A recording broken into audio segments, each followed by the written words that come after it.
Good morning, Yankees universe. KOD Nation, stand up, and you degenerates, wake up and get your coffee. Welcome to another episode of the Yankees Morning Brew. As we sit here on this Thursday, say September 15th, and the Yankees, they won another series, y'all. And on top of it, they swept a 2-game series from them guys in Boston called the Red Sox. And I know I'm happy, but are you happy? That's the question. Salute to the chat. Salute to my man Mikey Mazza in the building. Mikey Mazza with the good morning, Hector, and Yankees Nation, and all you degens. Wake up and get your coffee. Indeed. Salute. Hope all is well. My man Jigga Man Porto, like always, in the back. What is good? Good morning, Jigga Man. Guys, the Yankees are rolling now. Trying to pull up the standings so we could see real quick.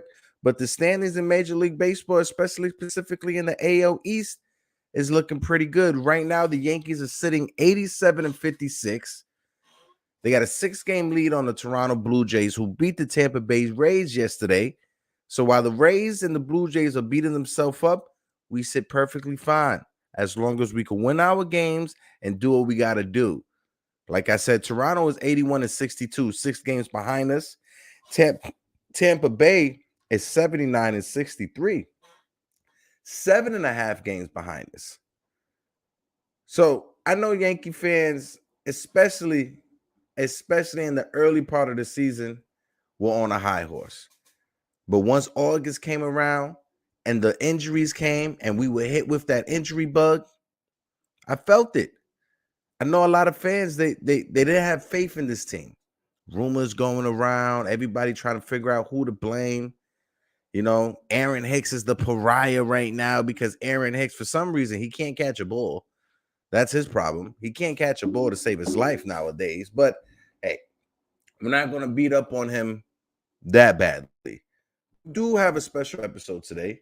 You know, we're going to talk about the Yankees, talk about the Red Sox as well. I am going to have on Donald from Pinstripe Chronicles, one of the fellas from Pinstripe Chronicles, so we can talk baseball. And also, guys, got something special to drop. You know, as we've been going around and making our way around, Yankees universe, there's been a lot of Yankee content creators that we've come across and who have been awesome, welcoming with open arms. First, I want to take this chance to give a shout out to Jason from 161 River Ave. Then I want to take a second chance to give a shout out to my man Pete Simonetti from NY Recaps.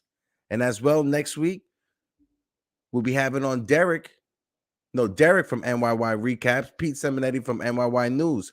My apologies. But yeah, everything has been awesome so far. This Yankees season with the team winning has been great. Everything that's been going on with the show, it's been awesome. Can't complain. You know, everybody who's been in the chat going back and forth, my man Mikey Mazza, it's a pleasure meeting you, Mazza. But guys, let's talk about it. You know, I know you guys heard the room. It's like, I don't know why. Once we get off the air, the rumors want to start, right? The rumor reel just starts going crazy. And we saw it yesterday with people trying to use the words that Aaron Judge said the day before against them, basically, right? They try to hold that against them and say, oh, Judge is leaving. Judge is going somewhere else. He said some nice words about the Boston Red Sox. That's it.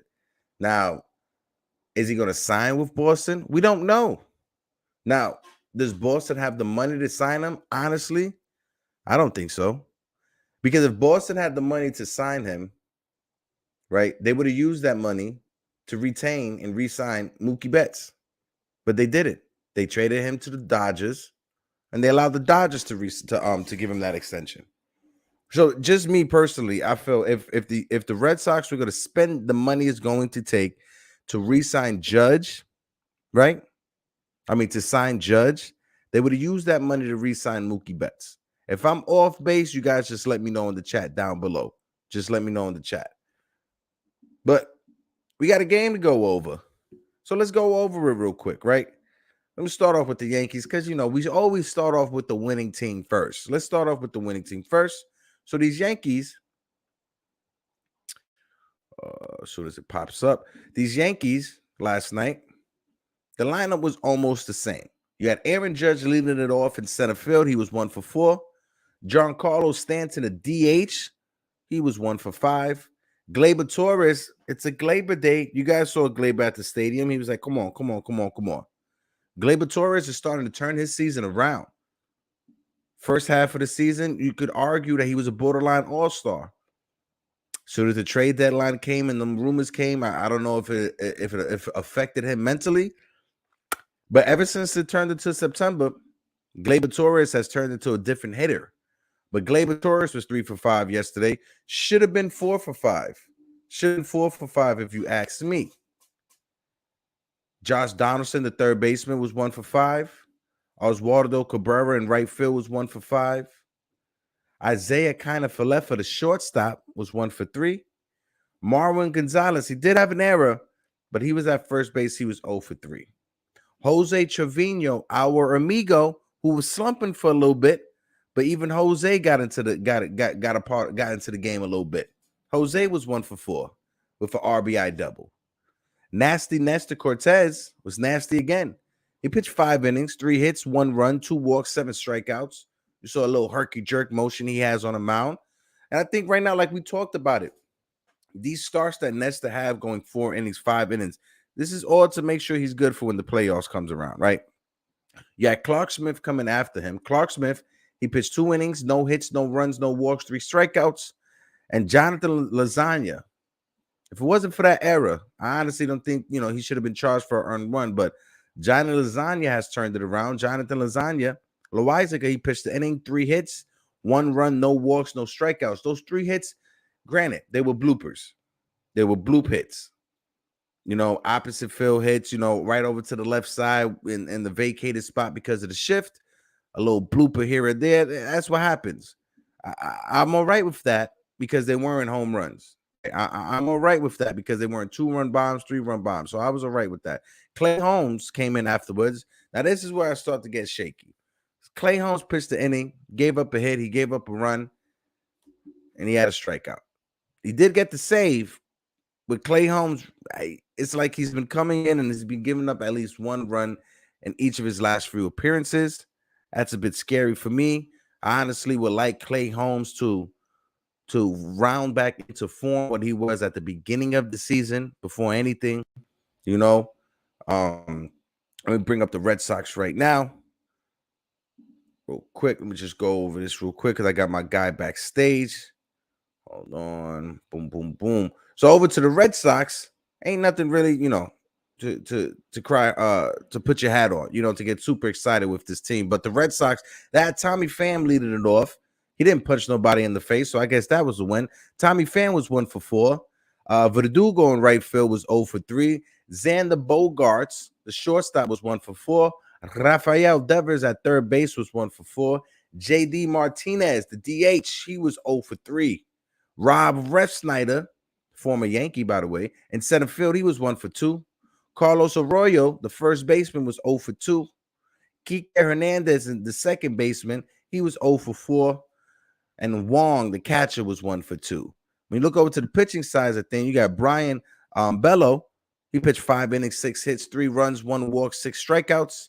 Kelly, the reliever, came in afterwards. He pitched the inning, 1 hit, 1 run, 1 walk, 1 strikeouts. Ort, I always love that name, but he pitched the inning, no hits, no runs, no walks, and 2 strikeouts. I always have a hard time pronouncing this person's name. Bazzotto, he pitched the inning, no hits, no runs, 1 walk, and 1 strikeouts. And then you got Brazier to finish it out for the Red Sox. He pitched the inning, 1 hit, 1 run, no walks, and 2 strikeouts. Bello, the rookie, the losing pitcher of record, his record improved. Fell to 1-6. As like I said, nothing super excited about the Red Sox. But guys, take a look at this break real quick, and we'll be right back with our man Donald.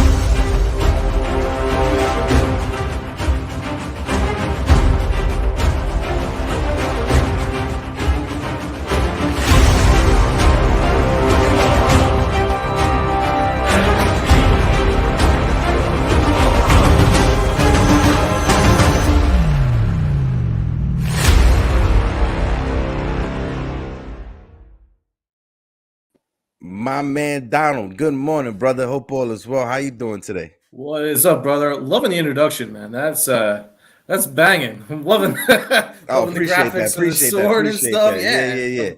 I'm in the mood. I'm all ready. Ready to go. I appreciate that. How you doing, brother? Ready to go.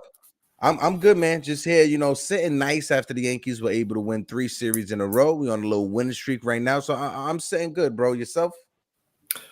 Well, listen, it was an interesting game. It was sloppy, but it was much needed. So we'll take it. Yeah, we take it however we get it, especially how this last month of August been. So, Donald, this is the first time that, we're having a conversation. Shout out to you guys from the Pinstripe Chronicles. But if you can, to the fans, people who watch and people in the chat who have no idea who you are, let them know who you are. Let them know where they can find you guys. My man, thanks so much. So my Twitter handle is @dstewart267. I write for Last Word on Sports. I also write for a Knicks fan page, Let's Talk Knicks. I'm also on Big Blue in the Bronx channel. We do a podcast called Boys in the Bag Apple with the twins who are on NY News. So I'm a co-host there as well. So you can check us out there. You can find all that on YouTube. And, of course, I'm on the Pinstripe Chronicles with Rob and Tats. Again, all that stuff is on my Twitter handle and YouTube. Now, you had so many things that I love when you talk just now, right? You brought up the Giants, right? You brought up the Knicks because I'm a diehard Knicks fan. Like, I got into the world of content creating, operating in the Knicks part of YouTube and stuff. So you're hitting a lot of notes that I'm feeling good about with this. My man. But since it's your first time here, right? I haven't gotten your take from when it comes to this team right now. So, with the beginning of the season, with the month of August that happened, with September coming around right now, what's your ultimate feeling for this team? Let me get your thoughts before we deep into the conversation. What's your thoughts to this team right now? Well, mixed feelings at the moment. So obviously, pre-All-Star break, I was pretty confident. I was feeling pretty good. This was the strongest team in the American League. But then I started to see some red flags. I'll focus on the positive first of all. I saw a different mentality in the first half of the year. Boone seemed to be managing with a little bit more freedom than before. From what I understand, I think there was some in his negotiations that he wanted a touch more freedom than he was getting from the front office. So I was getting that impression the first half of the year. He seemed to be managing with a little bit more freedom. And he was certainly talking a little bit more freely to the media. Which was obviously very positive because that was one of my major concerns going into re-signing him on a new deal. I was like, if he's just going to be another front office puppet, just repeating the same nonsense as he's been repeating in the past, then I don't want this. But, he seemed to be a little bit of a different guy the first half of the year. And the team seemed to come out with a little bit more urgency. They played hard, and it was all about the little things. They were doing the little things better than they were doing last year. They're doing simple better, which is a phrase that Madden likes to use. They did simple better, but then once June hit, my first game at the stadium was the no-hitter against the Astros. Oh man! Wait, were you there with Pete and the guys from NY News? I was with the guys at NY News. God. I was like, oh my freaking God, are you kidding me? And then I went to like 6 or 7 games after that, and we lost all of them. But I also went to Pittsburgh. I went to the doubleheader in Pittsburgh. Okay. so obviously I saw us beat the pants off Pittsburgh. But once again, from the games I saw, I was like, this is not good. I was really worried, and then it just started to just get worse and worse and worse. And then all the things that I was getting positive about, like Aaron Boone, suddenly started to revert back to repeating the same kind of front office nonsense as he'd been repeating in the past. And then, Brian Cashman had an interesting trade deadline. I'd be interested in your thoughts on what you thought of the trade deadline. It was very mixed. And then, I guess the injuries are obviously very prevalent and a decent excuse. But up until, I guess, the weekend where we took 2 out of 3, and then we took 2 out of Boston, it was starting to spiral. I was really concerned. So I'm still not all the way there yet. But listen, we took 2 off Boston.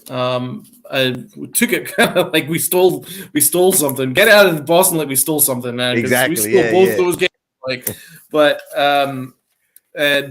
So we'll see where we are, man. I'm not overly optimistic once we get into. I think we'll win the division, but in the playoffs, if this team continues to play as they've been playing for the last 2-3 months, then I think it's very short playoffs. Yeah, it's like you said, it's a mixed bag of emotions for this season. We started off, even at the beginning of the year, for the first 2 weeks, they were struggling. We were under 500. Then after the first 2 weeks, almost 3 weeks, we started clicking. Then we started running. Then we was looking like a full steaming machine headed to October. But then you said it, June came around and it wasn't the same. Then August came, and then we hit a real downturn. When it comes to the trade deadline, at first I was super excited, right? Before we traded Montgomery, or before the news came out that we traded Montgomery, I was like, oh, this is awesome. We got Frankie Montas, we got Efros, everything is good. Let's see what else we could work up. Then the news came out, Jordan Montgomery, and then the news right after it, the possibility of Pablo Lopez. So you're like, all right, we could trade Jordan Montgomery, get Bader, and then we could get Pablo Lopez and put him into that spot on the rotation. But the Pablo Lopez part never manifested, right? It never came to fruition. So when it comes to the Harrison Bader trade, and I've said this to many people, I fully can't judge it, Donald, until we get to see Bader on the field. Right. So far, I have a friend that's down there that covers the Somerset Patriot, Nathan Ramachandra. He works for Jersey Sportsnet. He sent me footage. He sent me interviews that they had of Harrison Bader. Actually, the interview that he had of Harrison Bader was the one that they used on the New York Post and Sportsnet. So he was a bit excited about that. But seeing the interview from Harrison Bader, it just made me feel a lot better of that trade. Just hearing the professionalism from him, just hearing how he's prepared to win, just hearing that he comes from an organization in St. Louis that they're already a winning culture. Everybody likes to joke that St. Louis is the Yankees 2.0 in the National League. But when you look at it from a traditional standpoint, St. Louis is. So him coming over here to the Yankees, being a kid from Bronxville, from New York City, from New York State, I should say, I think he'll be able to be a fan favorite real fast, right? And then on top of it, it goes to show you that Aaron Hicks sucked so bad, right? Aaron Hicks, he's been so bad this year that the front office had to literally trade a middle of the rotation pitcher because this person couldn't, live up to his end of the bargain. And I get it.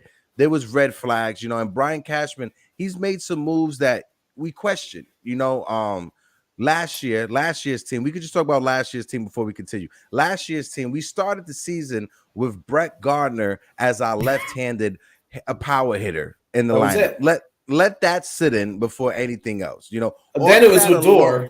Then it was Odor, and come on, it's been a constant. So Brian Cashman has dropped the ball a bunch of times, but what's your thoughts though? Because last Friday when I was at the stadium, that's when the booing started for Aaron Hicks. For Hal, you were at that game? Brian. Yeah, I was at that game. I was at that game for that one. And you were at the Aaron Hicks game? I was at the Aaron Hicks game. And when I tell you that they gave it to that man in the middle of the innings, bro, they gave it to that man. That's why they took him out of the game, because the fans would just give it. It was literally for a good 10 minutes straight, people were just booing him. legit booing him. So they had to get him out of it. What's your thoughts on A, Aaron Hicks being booed, and two, the rumors of Jeter possibly replacing Cashman as the president? Well, any viewers, I recommend checking the Pinstripe Chronicles page. I did a video about ended up being a 45-minute video because there's so many people chiming in and comments and stuff. It was off the hook. I was ranting and raving about Aaron Hicks. I watched that game. I have to say that was the most disgraceful thing I've seen. I've been following this team since the 90s, and I've never seen a player quit on the field before. Right here. My man. Yeah, I got my cheater thing here. Here we go. Cheat. Hicks quit on the field. I've never seen anyone quit on the field before. Obviously, the most recent comparison I can think of was Chuck Knobloch when the ball was at his feet and he was higher. But he was arguing at something. I'm not justifying, but he was arguing at something. Aaron Hicks just flat out just quit. When he dropped the ball, he just looked down at his shoes and did his "oh, woe is me" routine, which is exactly the same routine as he did the last time he screwed up in the outfield when he was playing center field and he got twisted around like he was on a twister mat. And then he again went like that, and he did it again this time. Oh, woe is me, and he didn't even bother to pick the ball up and throw the ball back in. He just gave up. Never seen anyone quit before in my life. But he quit. And so what annoyed me more was finally Aaron Boone showed some accountability, which he hadn't shown in the last 3 or 4 years, where he pulled him. And then post-game denied that he pulled him for performance reasons or anything like that. And even Aaron Hicks said it was for performance reasons. So, again, that's why I get so annoyed. I just don't like the fact that the Yankees, as an organization, like to pull the wool over their fan base's eyes. Like we can't see what we're already seeing. Yeah. It's like it didn't happen. What you just saw didn't happen. It did happen. That's why we booed you for 15 straight minutes to get you off the field. That's why I was so annoyed. And that's what the Yankees have been doing for a couple of years now. They're more focused on spin, political spin, making themselves look good rather than just putting the best product out in the field. And I'm not actually asking for much. Just put a good product out in the field. Yeah. Guys that work hard, play hard all the time. That's all I'm asking them to do. Even if they lose, but they lose playing hard, you can tell. But you guys get guys like Aaron Hicks who clearly doesn't give you know what. He doesn't, man. He really doesn't, Donald. And for me, what struck me the wrong way, or what rubbed me the wrong way when it comes to Hicks is you have to be prepared. You have your preparation is a big factor of how you're playing on the field. So if me as a fan, if I'm showing up Friday at 3:30 in the afternoon, 3 o'clock, so I could stand online and get this Jeter giveaway, this plaque or whatever, I would assume that a major league player, knowing that we got a big series against Tampa, right, is good. The division's in jeopardy. Derek Jeter is going to be here tonight. As a player, I would like to think that I would show up to the stadium 1 o'clock, 2 o'clock in the afternoon just to get prepared, just to work on some things, especially if I've been struggling. This man, Aaron Hicks, Donald, I kid you not. I put this on everything that's holy. He showed up to the stadium 3:45, 4 p.m. He was dropped off on the outside of Gate 4 right by the media entrance by his Uber. That's the time that Aaron Hicks thought it was okay to get to Yankee Stadium to prepare for a game of that big importance. 3:45, 4 o'clock. What's your thoughts on just that alone? I mean, that's interesting. I didn't even know that. It just kind of shows that, to be honest, he should be on a golf course, man. That's his. He could join Live. He could join Live. He can make some money with Live. Go to Live Golf, bro. Yeah, maybe you can. Joe Benengo's a good golfer. Maybe you can go golf with Joe Benengo or whatever in Florida. I really don't know what it is that he thinks he's achieving by doing this. But it's not his fault that he stinks. It's the Yankees' fault for forcing him to play every single day. They put them. He should not be anywhere near Yankee Stadium. But it's interesting you brought up the Derek Jeter point, because that's probably why I was so annoyed. First of all, as you mentioned, you like to get to the stadium early. To get the Jeter plaque, stand in line. That line takes forever to get through, Yeah. and it costs a fortune to go to a game, depending on the seats that you get, and to get all the concessions or whatever. It's expensive, man. I mean, it was $200 to get a Stanton jersey, and then you get a hot dog and a beer or whatever, and then you get seats. And dude, it's very freaking expensive. And the very least that I'm asking my players to do is to look like you give a shit. Excuse me. Yeah. And no, it's fine. That's what really annoyed me. But also, Derek Jeter was watching, and Derek Jeter encapsulated everything that was special about this organization. He never quit. If you look at the flip play, he never quit. He was a leader of men, and he led by example. He led by example on the field and off the field. And Aaron Hicks is the exact opposite of all of that.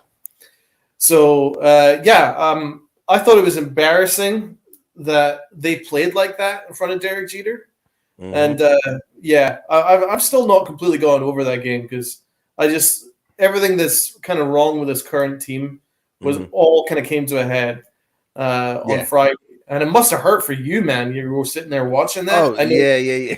My co-host, the boys in the Big Apple, were watching that live as well. They were at the game too. Yeah. Don't envy that, man. One thing I can say is that it gave me enough time so I could have extra chicken tendies. Because when they're losing like that, I gotta go get me some chicken tendies just to cover the losses. But it was struggling, like you said, Don. That's a perfect point. Everything that is bad about this team is showed itself on Friday, right? When you really look at it, Frankie Montas did not have a bad start. He was charged 4 runs, but he did not have a bad start. And this is one thing I'm happy that next year when they get rid of the shift, you won't have this kind of anomalies when it comes to the numbers, because in that inning, IKF, he started it with an error on his own, but they didn't give him an error because it was in the shift. So they don't give you an error when it's in the shift when you're out of position. So IKF had that first error that allowed the person to get on. And then you compact it with Aaron Hicks. Aaron Hicks didn't even get an error because they were shifting, because he had to come all the way. So when they're shifting and it should be an error, it's not called an error. And to me, I thought that was a bit frustrating. And if I was Frankie Montas, I'll be upset. And you saw him after that. And he's like, yo, bro, throw it in. Like you can see him like, yo, throw the ball in, bro. Like, what are you doing? Did you guys see Pete Simonetti's rant on? Oh God, yeah. Oh my God, yeah. Pete's a legend when it comes to his rants, bro. He's a legend, bro. I swear to God, it's like Babe Ruth in his grave is like, yeah, that's a good rant right there. Every time Pete goes off, but when it comes to are you going to the NYY News event? Oh yeah, I'll be there October 11th. Awesome. I'm definitely going to be there. Hey guys, listen, make sure I've said this yesterday, but if you guys aren't going to that NYY event in October 11th, make sure you guys go, because I'm gonna be there. Donald's gonna be there. The rest of the guys from Pinstripe Chronicles, it's gonna be a good time. But yeah, I'm definitely going there. When it comes to Cashman, though, perfect scenario for me, Donald, and I want your thoughts on this, is that December comes around, January comes around. There's a press conference that's happening. Brian Cashman is announcing his retirement. Derek Jeter gets named as his replacement. And at the same time, we announced the Aaron Judge extension, and Jeter gets to name him the captain. I know there's all a bunch of Christmas presents we wish we could get, but let me get your let me get your thoughts on that, Donald. What's your thoughts on that possible beautiful scenario? Has Jesus landed as well? I mean, my God. that as well. Jesus, the Easter Bunny, Tooth Fairy with extra gifts for Santa Claus. Santa Claus arrived. This is awesome. I'm all over this idea. The North Star is shining bright. So I would love that. Well, okay, back to Derek Jeter. I don't see him being a general manager because he is very much a committed family man now. And the general manager job is a 24/7, 365 job. It's intense. You just look at Brian Cashman. He works incredibly hard. He really does. Now, does he do a very good job lately? It's debatable, That's but debatable. he works incredibly hard. Like he doesn't take a day off. That's his life, right? Hmm. Um, you don't really have time to have a family really when you're a general manager. So what I would propose is that he's the president of baseball operations. I think that he could come in, be the president of baseball operations, and hire a general manager because he did Hmm. this very similar in Florida and did a good job.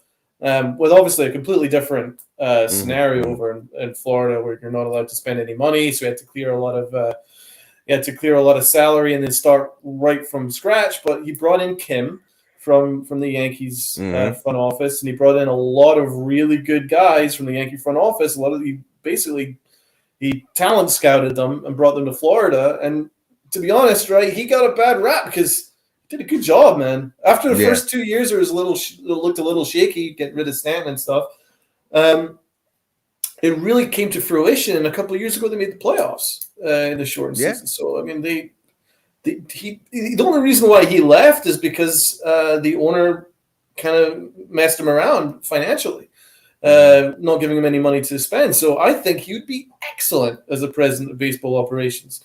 First of all, he get rid of this new mentality where it seems to be perfectly okay just to make the playoffs Yeah. Uh-uh. and make money. That's not in Derek Jeter's wheelhouse. You play to win. Yep. And he won't be interested in, and he also respects the fan base. And I'm not entirely convinced this new Yankee operation respects the fan base because Derek Jeter will never pull the wool over your eyes. He won't Hmm. tell you, something that isn't He's happening. a straight shooter. He is a straight shooter, and he also respects the fans. He loves the fans. He says it Hmm. all the time. He loves the fact they boo. You know what I mean? He actually Yeah. loves it. I think that would be great. I think he could. To be honest, I don't care who he hires as the general manager. Bring in Kim from Florida. I don't care. Uh, she's done a good job over there. Yeah, she has. I Yeah. think she'd be absolutely fine.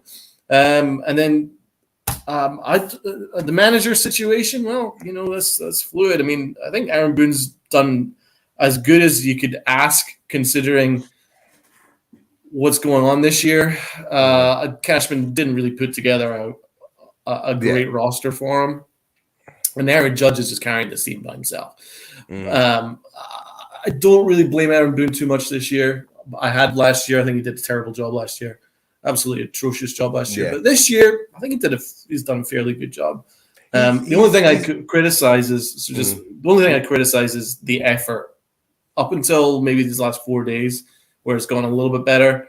The effort right through October, August was completely unacceptable. Yeah, yeah. It's when it comes to Aaron Boone, it's a hit or miss, honestly, because it's like he's a manager that he's won 100 games in his first 2 seasons. Then you had the pandemic season. Then you had that one season that every Yankee was getting injured, and Mm-hmm. whatever button he pushed or the front office pushed, it worked. The replacement players, they worked. It's true. So it's like it's weird when it comes to Aaron Boone because right now, like you said, in August, he didn't have like this. He didn't seem like he was the same. He was giving the same answers, but from an energy level, it seemed like him himself, he checked out mentally. I'm Yeah. not sure if he was dealing with anything personal, maybe with his family or anything like that.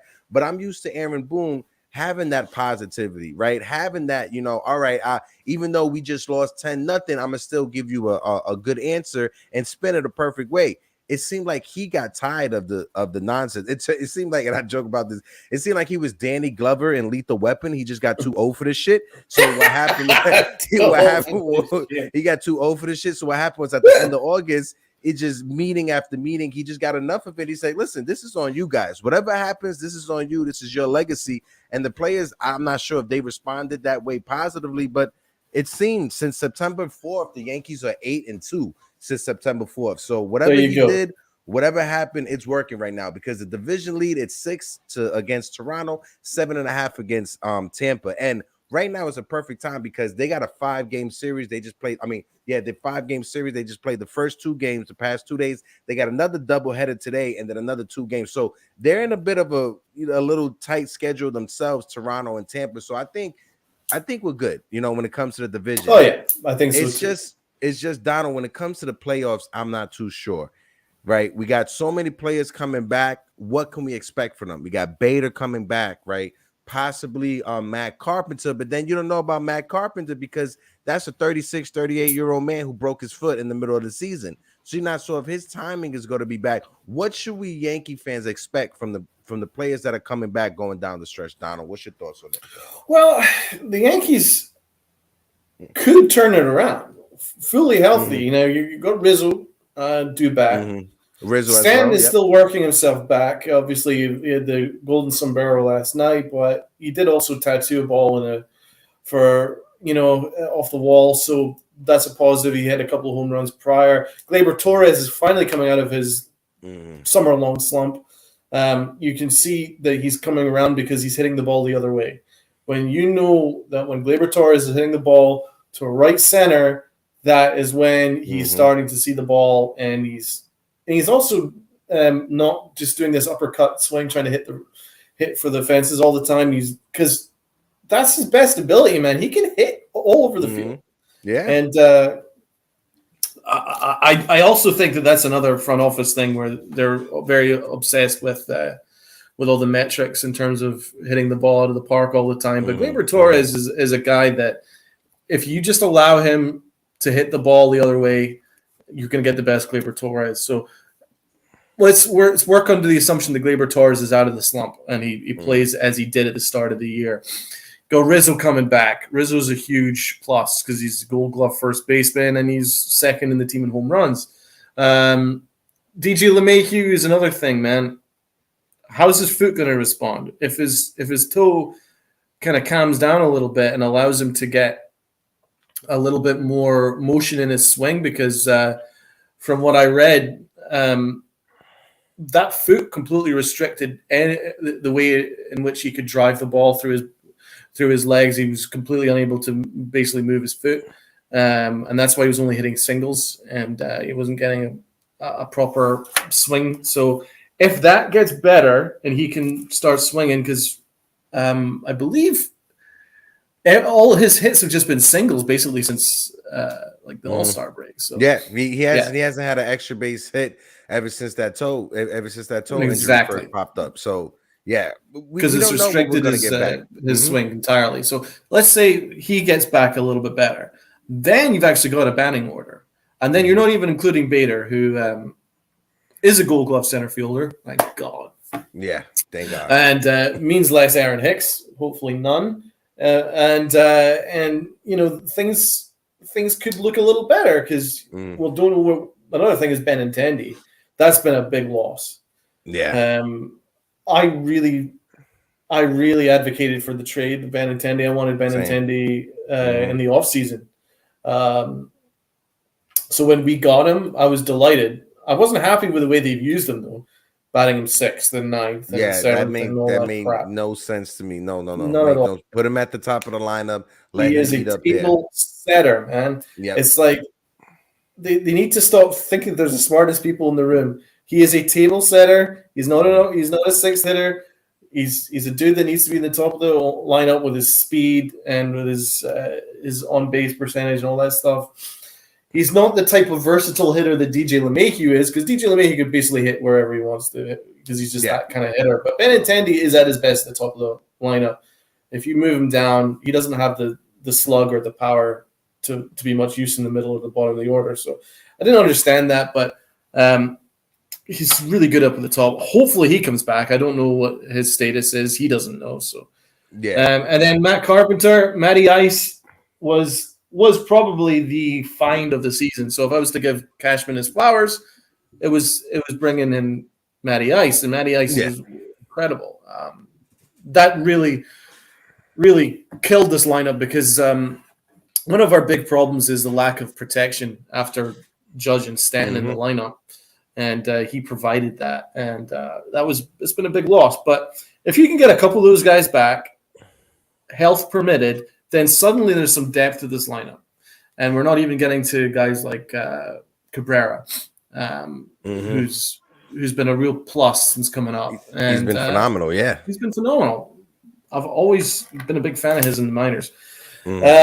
So If you want a positive, it's that, and then the fact that we've got a bunch of depth of starting options. You know, we don't even know if who's going to be starting between Clark Schmidt or Severino or Herman or Tyon. You've got a bunch of guys that all can start and are all good, and then you got Garrett Cole and Nasty Nestor. So if you want a positive, it's the starting rotation, and you could get some depth in the lineup. You've got good arms in the pen, but we don't have a closer because I don't trust Holmes right now. But I don't, especially because it's like every time he comes in, he pitches an inning and he gives up a run. Yeah. He gives up one or two runs an inning in every outing, and that's not good, bro. That's just like, even if we have a 3-run lead or 2-run lead, I'm not safe with him. I don't feel safe with him coming into the game, Don. Yeah, me neither. It's a sinker. His sinker's all over the place. It's kind of wild. If he leaves it up, it gets tattooed. His sinker's very similar to Chin Ming Wong. Yes. At its best, comparison. Untouchable. At its best, it's untouchable. Once it dives down, you can't get near it. But if he leaves it up, it's getting tattooed all over the place. Yeah. And that happened after Wong hurt his hamstring running the bases. Remember that his career descended. Oh God, that was a hard. And that's like a couple years before they even moved the Astros to the American League, which even hurt even more. So if we had the universal DH back then, that would have never happened. But when it comes to Andrew Benintendi, right? Let me see how you feel like this, because I'm 50-50 if he could come back, right? If he does come back, I see it like, you remember when the Cubs were making that World Series push against the Royals, and Kyle Schwarber was one of the players that came back during the postseason run because he was out for the entire season. I think Andrew Benintendi can have an impact like Kyle Schwarber had with the Cubs when they went on their postseason run. But for me, a perfect scenario, perfect lineup for me would be Benintendi leading it off. Then you put Judge, Stanton, then you put Rizzo in that cleanup spot, and then you have DJ be the protection for Rizzo, so Rizzo could be the protection for Stanton, so Stanton could be the protection for Judge. What's your thoughts on that? It's all about protection, man. Because that was what was my big concern with all the injuries, is there was no protection for Aaron Judge, and then it set up a scenario where, like, for instance, the Cardinals started pitching around him, and then there's teams started pitching around him. Everybody pitched around him, yeah. Everybody started pitching around him. And that's a huge problem. So you get some protection with Stanton. Even, Stanton at 50% is better than nothing at all, because that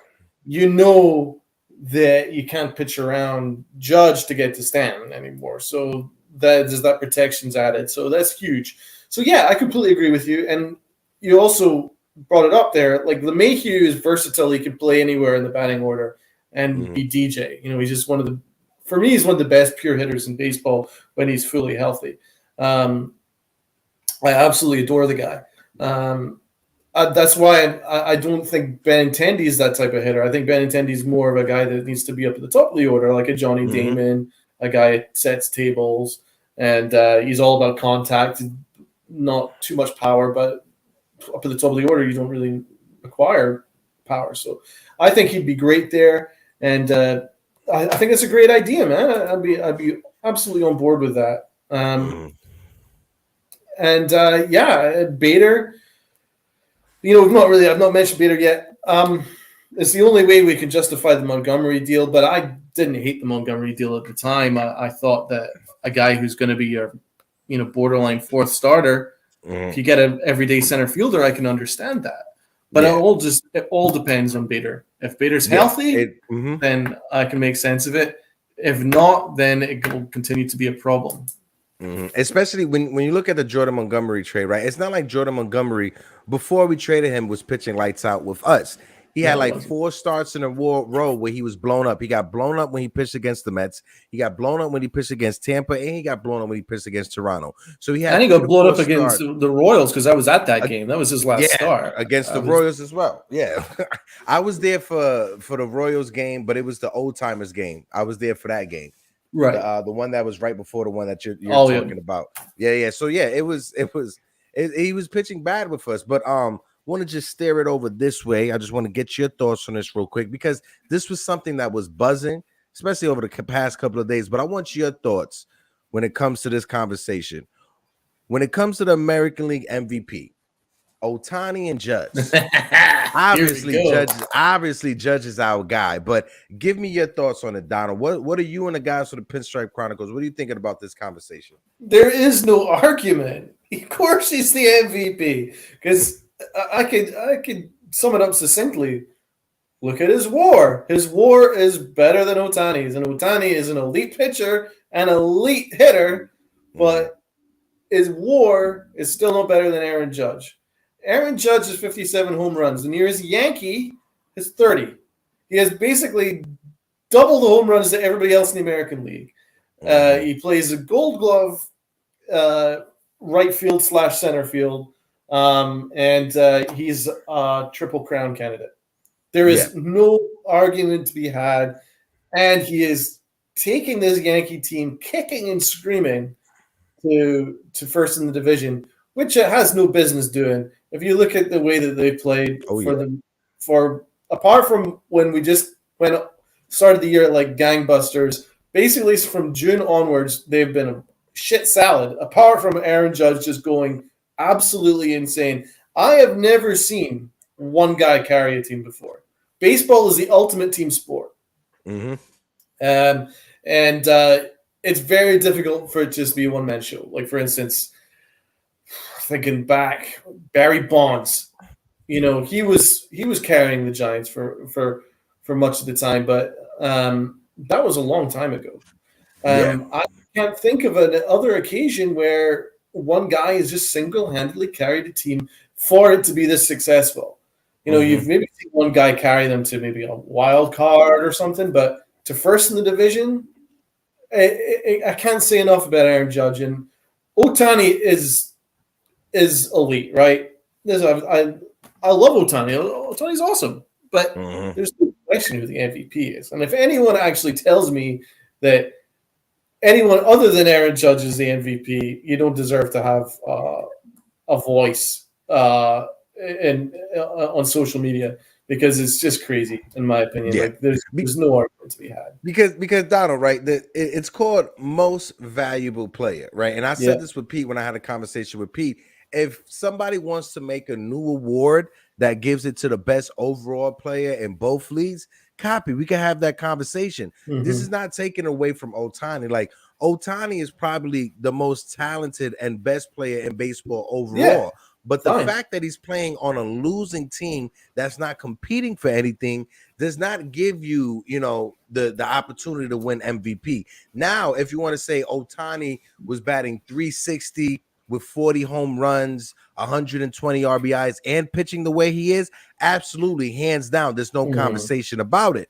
But with him just hitting 260, 265, I think is where he's hitting at, he's not killing it in baseball when it comes to now in 2022. 265 makes you an all-star. Nobody relies on 300, but to me, that's why Aaron Judge is the leader when it comes to the conversation, because one, he's hitting over 300. He's hitting for power. Like you said, he's going to fall into the Triple Crown conversation. And then on top of it, he's played more games in center field than he has in right field, and he's playing a Gold Glove center field. It's literally like taking a second baseman. And Ohtani's a DH. And Ohtani's a DH. It's like taking a second baseman, Donald, that's 30 years old, and moving him to shortstop and him winning a Gold Glove. That's the equivalence to it. And to me, that's what made Aaron Judge hands down the winner of this conversation, because if you remember back in the day, not back in the day, but I want to say 8 years ago, when Mike Trout and Miguel Cabrera were competing for the MVP, the conversation was Miguel Cabrera is the DH, Mike Trout plays Gold Glove defense on top of his offensive numbers. That's Aaron Judge. Of course. I am concerned, though, because you know how the voters like to kind of screw over the Yankee candidates. They make up excuses to try and find a way in which to, like, for instance, Matsui didn't get Rookie of the Year, but then you give it to you know what I mean? They just kind of make up the rules. They make up the rules on the fly. Like Aaron Judge didn't win Aaron Judge didn't win the last MVP. You know what I mean? When he should have won it Mhm. all those years ago, because they just made up rules on the fly. So I don't 100% trust the voters. I mean, remember, Derek Jeter didn't get unanimous Hall of Fame because there's always has to be somebody that has to have a hot take, Mhm. and that's what worries me because you're starting to see it that there's even a debate about it on social media, and it blows my mind because there's really not a debate, and it's not No. anything against Otani, who I really genuinely like, and Yeah. as you say, if he's the Mhm. best player in baseball, I wouldn't argue on that. I think he probably Mhm. is, but the Mhm. most valuable player, come on, man, No. you know he's his games have been irrelevant since May. You know, and Mhm. Aaron Judge has had to bat leadoff. He's bat second. He's bat all over the batting lineup just to try and win games for these Yankees Yeah. when the entire team's been hurt. And he's Yeah. doing it. He's still hitting home runs from the leadoff spot, for God's sake. Mhm. So the guy is unbelievable. His numbers are just stupendous. He, Um, he he's locked. He's locked in with every pitch. He's locked in with every at bat. You don't see him give up an at bat or give up a swing or anything like that. He's locked in, and that goes to show you his competitive nature. Don, go ahead. Oh yeah. So Mike, I've got a question for you. What What's do up, you think about the upcoming contract negotiations? Is Judge going to go to San Francisco or is he going to go to New York? bro? This is why I Stay in love New these York. conversations because I was thinking the same thing. Donald, great minds think My alike. man. Great minds think alike. Um, let's see. Now, a week or so ago, I had on Scott Braun from the MLB Network, and he was talking about San Francisco. San Francisco is what scares me in this conversation because Mm-hmm. Aaron Judge is a kid who was adopted. His foster parents raised him out there in the Bay Area. So from Yeah. that point of view, it's him going home, right? But at the same time, he grew up in the Bay Area, but he grew up in a household where his foster father was a Red Sox fan, right? So it's how much of a Giants fan was he? Did he really grow up in a Giants household? That's the question that I have. But Right. ultimately it's going to come down to who has the years and the money. And with every at bat, with every home run, that price tag is going up. I could see Judge easily commanding $350 million, easily demanding and commanding that. And I think the Yankees, they got to go out of their way to sign this man. You cannot let Judge walk away. It's going to be bad PR. It's going to be bad for years to come. If you let Aaron Judge walk away and sign with the Giants, and we face the Giants the first game of the season Oh, that next would be year just at genius. Yankee Stadium, bro. Like if come on, that right there goes to show you need to get this done. Whatever the Yankees have to do, sign Judge. If you got to put incentives into it, that way it raises the contract from 350 to 400. Add in incentives for winning MVP, All-Star, so whatever you got to do, get it done. I honestly wish, bro, that Judge's rookie season, the Yankees would have did with Judge what Seattle did with Julio Rodriguez. Then we wouldn't be in this conversation, right? If the Yankees back then would have offered Judge a 10-year contract for 150 to 200 million dollars, it would have been a discount from what they're going to have to offer him now. I completely agree, 100%. What do you think of the way the Yankees handled the negotiations at the start of the year? Do you think that it was a fair offer? Now, I wish I was able to be in the situation where I could turn down a $200 million contract, right? I think the both of us wish we was there, Donald. But The Yankees uh, played on that, by the way. yeah, they did. But especially by letting it be Mm-hmm. known publicly, because the Yankees Uh-huh. don't do that. 100%. It was real petty from them. And Judge, he holds receipts, and Judge has that Jeter, He pettiness to does. him. He has that Jeter pettiness to him that he's gonna hold it against Brian Cashman. But I think it was handled horribly by Brian Cashman and the Yankees. I make your offer to him, make it be known privately. Do not do what you did. Like, don't Mhm. announce it, don't do anything like that, and then don't try to spin it, because you saw Randy Levine like a couple, I think it was last week or a few days ago, when he said, oh, Oh, it was the highest offer any Yankee has gotten, in the history of the franchise. Bro, What are you talking about? You're lying. A-Rod's contract was more than what you offered Aaron Judge. A-Rod's extension he got in 2007, 2008, whatever it was, that was more than what Judge was offered. So was it 10 years, 345 or something? Yeah, 10 years, yeah, it's ridiculous.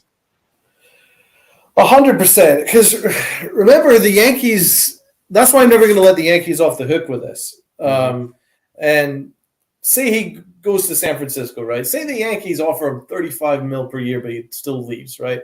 I'm still not going to let them off the hook because, first of all, they should have bought out his arbitration years ago and did what Seattle did with Rodriguez or the Padres did with Tatis. You're allowed to not just wait till the very, very last minute to offer your best player a contract. The fact that they prioritize Severino and Aaron Hicks over Aaron Judge makes no sense to me at all. So they put themselves in this position, right? Yeah. And then again, I know I sound kind of, to any viewers, I sound kind of negative, but I just kind of want to open some eyes to the fact that at the start of the offseason, Brian Cashman told us that his priority was outfield and shortstop. And he didn't bring in a shortstop and he didn't bring in an outfielder. He brought in 2 third basemen and IKF and Josh Donaldson and moved IKF to short. Again, Gio Urshela could have just done that at a tenth of the cost. But that's not my point. My point is that was the start of the narrative. And then once they didn't bring in any of the free agents and then the fans were upset, then they said, no, we need to have money left over to give Aaron Judge his big contract, right? And then that killed the Flames a little bit. Okay, and then it was kind of weeks of the fact that they couldn't really get anywhere with Aaron Judge, and then it all came out, and then he rejected the offer, and then Brian Cashman went public, and then refused to settle in on his arbitration until hours before the hearing during the year when Aaron Judge was going absolutely insane when he was hitting home runs left, right, and center. And they were arguing between $4 million. And it's pettiness. And it's because Brian Cashman is obsessed with winning every single negotiation. He has to win every single negotiation. And that isn't a bad thing for a general manager because you want that. You want an asshole as a general manager to fight for every single dollar. But when it comes to the fact that he's your best player and it's not even close, sometimes you just have to go, you know what? I might have to cough up a little bit more just to make sure that he's going to be here for the next 7-8 years. But again, they screwed that negotiation up. It was a fair offer, but I think that Aaron Judge is worth more than fair. They could have pushed the boat out, but they didn't. And they're regretting it now. Trust me, because they're going to have to pay about $100 million more than they're wanting to pay. Because they were. I mean, to be honest, they could have got him at a bargain like 3 years ago if they bought out his arbitration. And so this is all on the Yankees, man. This is on no one else. If they, Donald, sorry to cut you off real quick. I'll let you finish, but I wanted to ask you because you brought up 3 years ago. If they would have offered him what they offered him at the beginning of this year, 3 years ago, you think he'd take it? 100%. I don't think there's any question about it, man. I think that as we've gotten closer and closer to free agency, I think he's probably now going, well, I'm probably good enough to test free agency, and I can probably get a lot of interest, and I'm going to be interested in talking to other teams now. I think he's probably at that stage now because the Yankees screwed him about. If you I don't think that he had – I don't think he was looking towards San Francisco 3 years ago. I just think that the way the Yankees have handled their very best player and most marketable asset is bizarre business. For an organization which is obsessed with the bottom line right now, they're not very smart business people. It's upsetting, right? Because it's like, I get it. You're running it differently than George did, right? It's all about the numbers and it's all about profits. A good way to turn profit, Don, is to keep the payroll down. That's a great way to turn profit, right? But this is what upsets me. Take last year in the pandemic season, throw that out the window, right?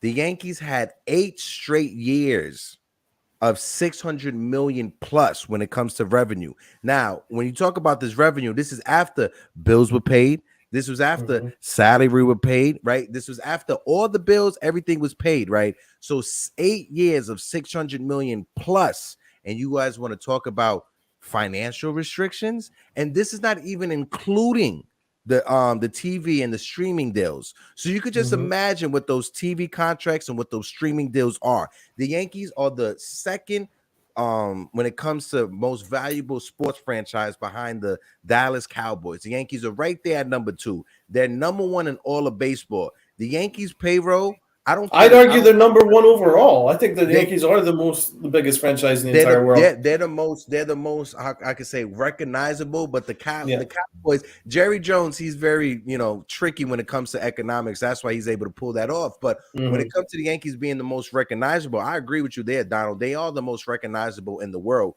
I need these Yankees to be number 1 in payroll. I don't want to hear about payroll restrictions. Yes, it's easy for me to say it because it's not my money, right? So if a couple shareholders can't go to the Hamptons for a weekend, I really don't give a damn.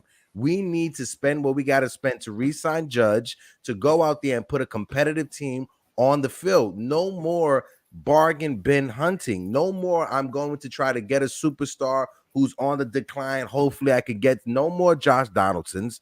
No more Aaron Hicks, who was a bust in Minnesota, and we traded him for nothing, and we gave him that contract extension. No more. We need to go out there, and we need to get, as much as I love Anthony Rizzo, I love Anthony Rizzo. Don't get me wrong. I love what he means to this team.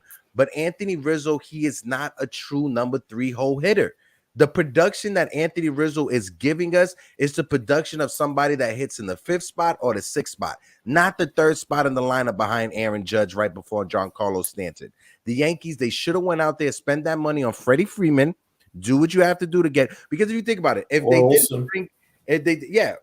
they didn't bring in, if they didn't want to give the prospects for Olsen, I respect that, right? But you brought in Donaldson, $25 million. Aaron Hicks is $10 million. That's $35 million right there. That's Freddie Freeman. That's Freddie Freeman right there, Don. Or Carlos Correa. Or Carlos Correa. Either or. We took on financial burdens to help the Minnesota Twins sign Carlos Correa. That makes no fucking sense. And we didn't even get a prospect back. We didn't even get a top flight. We got a guy called Ben Roseback who's been on milk carton boxes because he's been missing all year, bro. I think he's a hologram at this point. Yeah, he's in the metaverse. That's what it is, Don. He's in the metaverse setting up shop. That's what it is. He's setting up his autograph booth.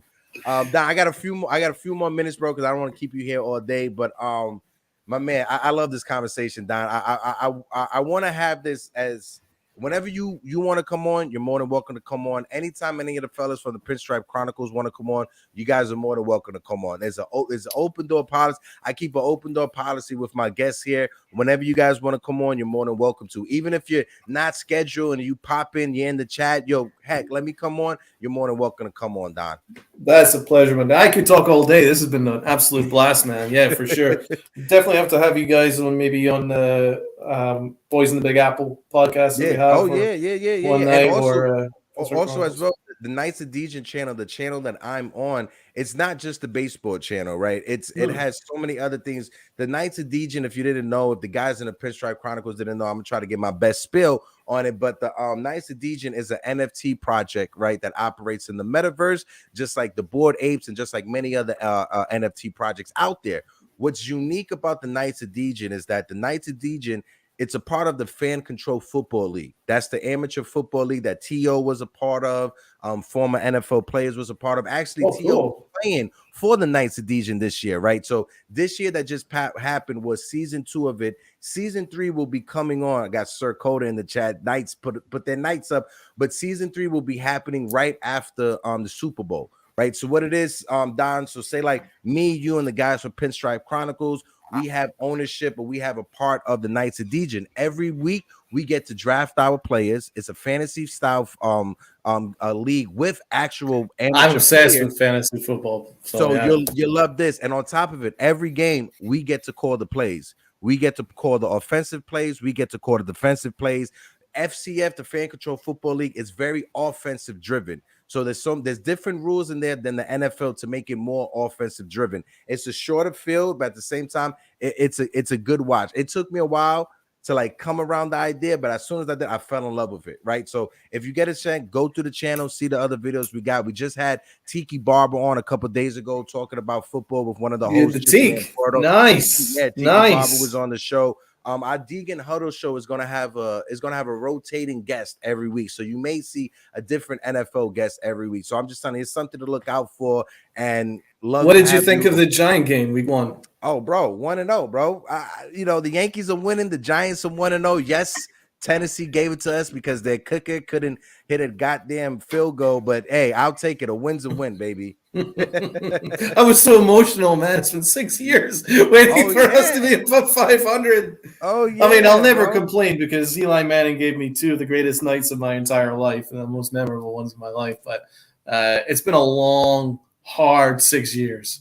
And also as well, sorry, because Coda put it in it on Fridays. Friday is for us here at the Knights of Dejan. It's like hanging out with your generic gambling friends, right? So what it is Friday nights is we have it's like virtual horse betting that people could bet when it comes to horse racing. We have virtual fighting that's on Friday night, so you could bet on virtual fighting. It's a lot that happens. It's like a casino on a Friday night. So it's not just wild. Friday nights sound off the hook. Yeah, Friday nights are wild at the Knights of DJ. I just want to let you know that it's really wild. It's like a blast. Yeah. But yeah, bro, Donald, pleasure having you on. Like I said, anytime you or the fellas from the Pinstripe Chronicles want to come on, you're more than welcome to. I know one of the guys that I was communicating with at first, he's going on vacation. So whenever he comes back, hopefully I can get him back on. But Donald, again, let the people know where they can find you before you dip out, brother. Oh, right. You can find me at dstewart267. That's my Twitter handle, and all the links to various podcasts I'm on, Giant Podcasts, Nick Podcasts, Yankee Podcasts, are all there. I can't wait for that Knicks season to start, baby. We gotta have some Knicks talks. Dude, I'm so emotional after losing out on Mitchell. I'm still upset about that. How are you about that? Are you okay with it? Me personally, I'm okay with it because the Knicks didn't do typical Knicks shit, right? What we didn't like blow up the team. We didn't overtrade for anybody. I'm just happy that going into the season, it seems like we have a front office that's competent. Right. I know like within these past 2 years, a lot of people, they want to beat up on the front office. Right. And I understand it. But a lot of Knicks fans, they're blaming this front office for what happened these past 20 years. And you got to give this group of guys a chance to try to right the ship. 2 seasons is not enough. Give them 2 more and let's see what happens. When year 4 comes around, let's see. I'm kind of mixed because if you've got a minute, it's very similar to the Yankees. The Knicks need to pick a direction, right? Mm-hmm. The Yankees have all these prospects, right? Like they've got Peraza, who they don't play. They've got Oswaldo Cabrera, they've got Volpe coming through. Got all this talent, right? And the Yankees want to bring them up, but they don't necessarily have a plan to develop them. But then they also are holding back on making the trade necessary, like an Olsen or a Castillo, to put them over the top to win a World Series. So they're kind of caught in between, right? Yeah. And the Knicks are very much the same, right? They've got this new front office has done something very, very good in which they're actually drafting smart at the bottom of the draft. And in the late first round, they're getting Quentin Grimes, and that was a smart, astute pickup, especially I liked Top in the top 10. I liked him in the draft. I liked him. And Manuel Quickly was late in the first round. It was a smart pickup. So they've drafted nicely, but then they still desperately want Donovan Mitchell. And they're kind of stuck in between because they gave Julius Randle a huge contract. Evan Fournier, a huge contract. But those guys are blocking Obi Toppin and Quentin Grimes. So they're again kind of caught in between. Are we going to win or are we going to rebuild? And it never works out that way. You need to pick a direction. Whichever direction they pick, I'm behind. And the same goes for the Yankees. I would have gone all in on Donovan Mitchell to an extent. From I've done several articles on the Donovan Mitchell negotiations, and I would recommend anybody checking out my Twitter handle. The links Mm-hmm. are there. You should check it out. Heck, it's Yeah, I'm good. definitely going to give it a check I out. Yeah. was I was from what I was reading, the Yankees the Knicks used RJ Barrett as some kind of a pawn in the negotiations, and I Yeah, didn't I like didn't that, like man. that. I didn't like that. I think if you go into RJ is if anyone's you keep it around, you got to keep RJ around, right? Yeah, He's the youngest talent that we had that's been this good and forever. To me, it's one thing that's different when it comes to the Knicks and any other sport franchise, not even just the Yankees, is that they're on 34th Street, right? Madison Square Garden is on 34th Street. So it doesn't Broadway, matter baby. it doesn't matter how horrible the team is doing, they're going to sell out every Yeah. game, right? Like people got to understand, like it's so many European tourists that are walking by that area because it's in a big shopping district. So you're gonna have like the little German kid that wants to go see the basketball game, and his 34th father's like, Street. "Oh, Faja, basketball." And he's like, "Okay, cool, let's go to the basketball game." So you're going to have those tourists that have money that are going to spend it at. So I've heard a lot of people say, Knicks fans, we need to boycott and not go to the games. Guys, you guys got they're going to sell out every game, Of every course. game. It doesn't matter. Us fans could stop going to the game. They're going to fill the game with a bunch of tourists that are coming out of a Broadway show that have nothing else to do because It was the shopping same is as done. Yankee Stadium in like 2013, 14, or that when they weren't particularly very good. Yeah. 2016 prior to rebuilding, it was a Mm-hmm. bunch of tourists. It was all Yep. tourists. Mm-hmm. So and the stadium was full. It's Mm-hmm. only now that their team is looking great again that the fans are packed and passionate. But as you say, man, Madison Square Garden, Yankee Stadium are tourist traps. So Yeah. you're never going to have an empty stadium there. They're You're never, always going to go, nope. oh, I can go to a Knicks game or a Yankee game. It's the Yeah. same thing, man. But yeah, the Knicks have an exciting future. I really do. It's just, Yeah. there's just a ceiling to how far they can go because, as I say, they've got a good team, but not a great team. But I love Jalen Brunson. I think Brunson is a Oh yeah, absolute steal. I think Jalen Brunson was a steal. He definitely makes his team a lot better, and Yeah. that's why I know a lot of people want to trade Julius Randle and get rid of Julius Randle, and I get it. Last year how he acted, it wasn't the best, right? I'm not gonna make no excuses, not gonna sugarcoat shit for Julius Randle. The way he acted last year towards the fans, towards the media, towards his own teammates and coaching staff, Oh, that's unacceptable whatsoever. So I want to see what Julius can do with an actual point guard, though. I really want to see what he can do. Build his trade value up, and by the trade deadline, trade him away. Trade him away. Just don't get swindled into this. Don't trade him and attach a first round pick just because you want to get off of him and his contract. That's what I don't want us to do. I don't want us to give up an asset to get rid of somebody who we signed. Tell you who I'm really excited to have a point guard around is Obi Toppin. Always does better with a point guard because he plays off the pick and roll. He's going to excel because you saw how good he is with Derrick Rose.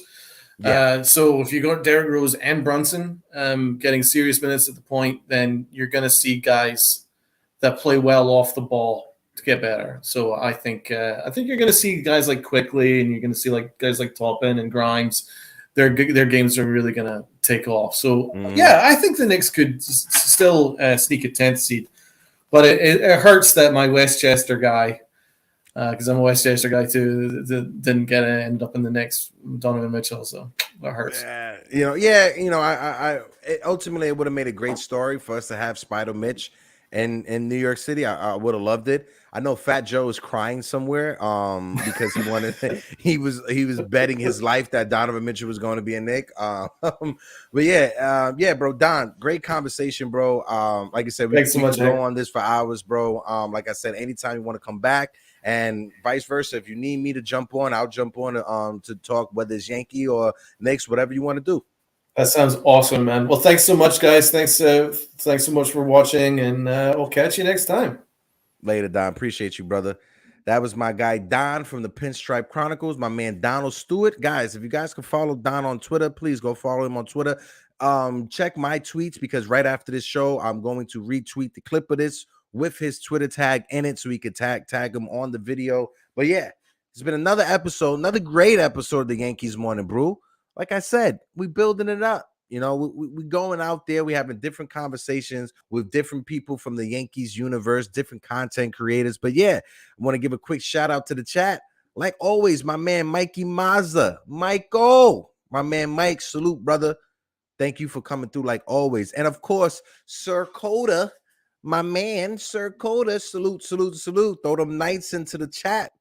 My man Eric, I see you, brother. Good morning. James Cook as well. And then, of course, Maria. I see you, Marita. How you doing? And, of course, Jigga Man Portito. What's up? My man Chris the Flash. I see you, Chris. I may be on a watch along tomorrow night with my man Chris the Flash with the BX Sports Jedi Network. Make sure you guys tune that in. But, yeah, this is your guy, Project Nerd HQ, a.k.a. Hector, host of the Yankees Morning Brew. This has been an awesome episode. Tune in for tomorrow. I know there's no game tonight, but tomorrow we will have an episode. Nathan's coming onto the show. And as well, my man Jason, our friend Jason from 161 River Ave, will be coming onto the show as well. We'll be talking a lot of Yankee stuff, especially Nathan with his Somerset Patriot job. So, yeah, make sure you want to tune in for tomorrow. But, yeah, I'm your guy, Project Nerd HQ, and I am out. Peace.